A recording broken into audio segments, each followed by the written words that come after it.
School کا پیار part 5۔ Salman Asad نے مجھے دھوکے سے نشے والا جوس پلایا تھا اور پھر میں نشے میں بے ہوش ہو گئی، اور پھر اسد اور اس کے 12 دوست مل کر میرے اوپر جھپٹ پڑے اور مجھے نوچنے لگے۔ سلمان کوئی کہاں سے نوچ رہا تھا، کوئی کہاں سے نوچ رہا تھا۔ میں ان کو دیکھ بھی رہی تھی اور محسوس بھی کر رہی تھی، لیکن مجھ میں ہمت نہیں تھی کہ میں ان کا مقابلہ کر سکوں۔ کافی دیر تک وہ جانوروں کی طرح مجھے نوچتے رہے اور پھر میں بے ہوش ہو گئی۔ جب مجھے ہوش آیا تو میں ایک ہاسپٹل میں تھی۔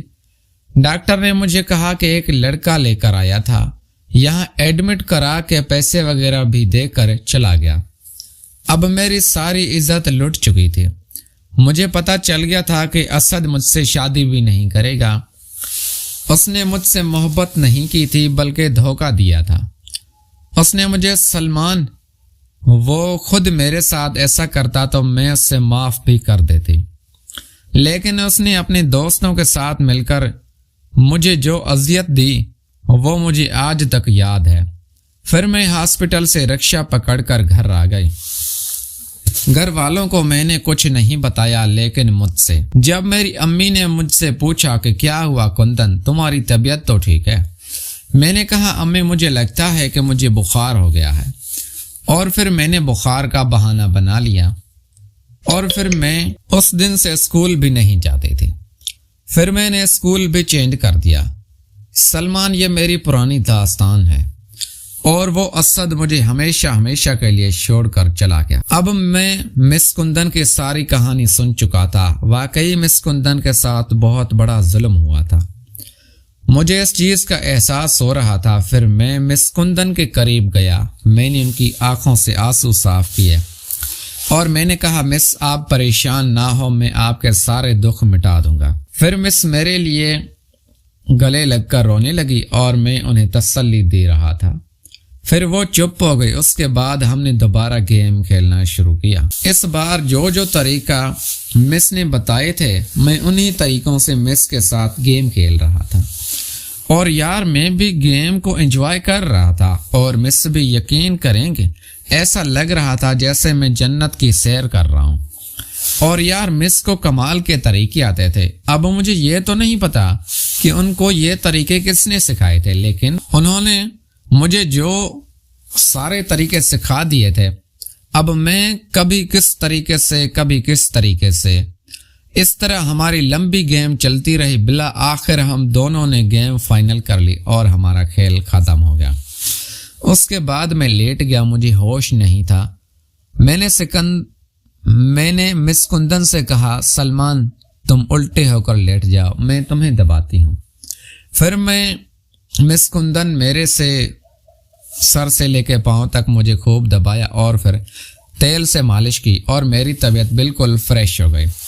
پھر میں نے کہا مس آپ تو بڑی چھپی رستم ہو، آپ نے یہ جو طریقے مجھے سکھائے ہیں یہ طریقے میری پوری زندگی میں کام آئیں گے، اور مس مجھے آپ چھوڑیے گا نہیں، میں آپ سے روز ملا کروں گا، آپ یہ گیم روزانہ کھیلا کریں گے۔ مس نے کہا ٹھیک ہے سلمان، میرے گھر پر تو سارے گھر والے آ جاتے ہیں تو کہاں پہ ہم یہ گیم کھیلا کریں؟ میں نے کہا مس میرے گھر پہ بھی امی ہوتی ہے، ہم ایک کام کرتے ہیں ہفتے میں 2 دن جو ہے نا ہم لوگ گیم کھیلا کریں گے، اور وہ گیم کھیلنے کے لیے ہم کسی ہوٹل میں چلا کریں گے۔ مس کندن نے کہا ٹھیک ہے سلمان، اب میں باتھ روم میں فریش ہونے جا رہی ہوں، تم بھی چلے جاؤ، میرے گھر والے آتے ہی ہوں گے۔ اور پھر میں وہاں سے اٹھ کر باہر چلا گیا۔ گھر آیا تو میں سیدھا واش روم چلا گیا، نہا دھو کر میں واپس آیا۔ میں کمپیوٹر میں تھوڑی دیر فیس بک چلانے بیٹھ گیا۔ تھوڑی دیر بعد سنم بھی میرے روم میں آ گئی۔ اس کے ہاتھ میں 2 کپ چائے تھی، 1 کپ مجھے دیا اور 1 کپ خود پینے لگی۔ مجھے کہنے لگے سلمان کیا بات ہے، تم بہت فریش لگ رہے ہو۔ میں نے کہا ہاں سنم، وہ میں ابھی نہا کے نکلا ہوں نا، میں باہر گیا ہوا تھا، تھوڑا کام تھے، وہ کام کیے، اور پھر مس کندن نے مجھے ایک بک لانے کا کہا تھا، وہ میں نے بک لی اور پھر مس کندن کو ان کے گھر پہ دے کر آیا ہوں۔ تھکا ہوا تھا تو میں واش روم میں جا کر فریش ہو کر آیا ہوں۔